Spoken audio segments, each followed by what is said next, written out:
Most of our disappointment as parents actually comes either from our own expectations of maybe how perfect we thought things would be, or just not recognizing situations for what they really are because we want them to be different. So for example, one example I heard years ago, and I do like this example, is when we have kids and they lose stuff, we get upset because they lost stuff. Because in our imagination, like, did we really believe that these human kids were never going to lose anything? Kids lose shit. I'm an adult. I lose shit all the time, right? So if we come prepared, like in the beginning of our kids' lives, going, all right, before they're grown, they're going to lose 3 backpacks, 2 phones, 6 pairs of AirPods, like whatever it is. If we already know they're going to lose stuff, then when they lose it, we're like, okay, well, there's one.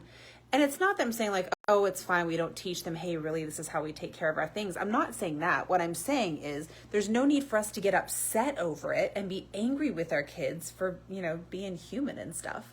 And, as teenagers especially, keep in mind our kids, they have so much freedom and independence because this is the stage of life that they're at, right? Where they are.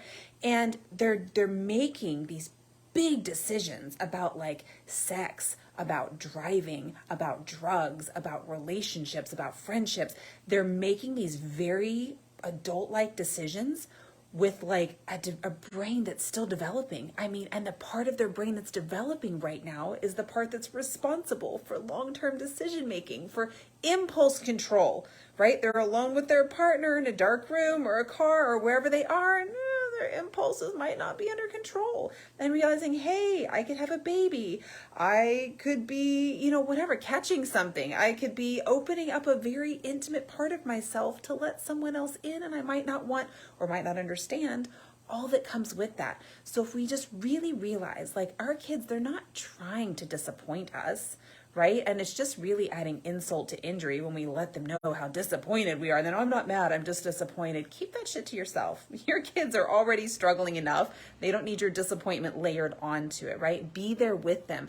Empathize with them on what they're going through. They just got themselves maybe into a situation that they didn't realize because they didn't know with their partially developed right in the middle of massive remodeling brain, right? So just really show your kids some compassion. Show yourself some compassion. Just take a breath and be like, look, shit's gonna happen. It just is, because our kids are human and we're human.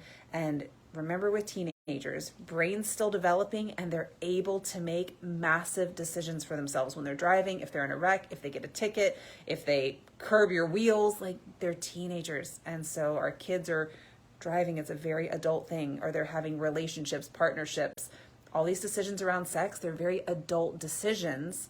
And we have these teenagers with levels of freedom and independence that they're able to make these decisions without having the fully developed brain. And no matter what you're teaching your kids, remember, sex can happen in 30 seconds under the bleachers at school. You staying on top of them and watching them every minute and having them in the living room is not necessarily going to prevent it. It could help curb it. It could make it less easy. But if they really want to do it, they're going to find a way. So I really encourage you to educate your kids as much as you possibly can.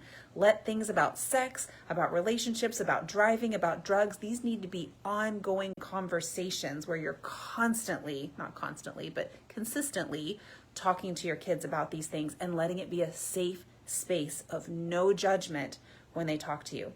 Just wanted to share that. Just notice, if you're feeling really frustrated with your kids, have you set expectations of perfection? Are you not giving them space and grace to be human? Are they doing stuff that even you as an adult still do, like losing stuff or making what we'd call like bonehead decisions? We all do it. Love your kids where they are, expect more to come, and be there with them through all of it. Love you all.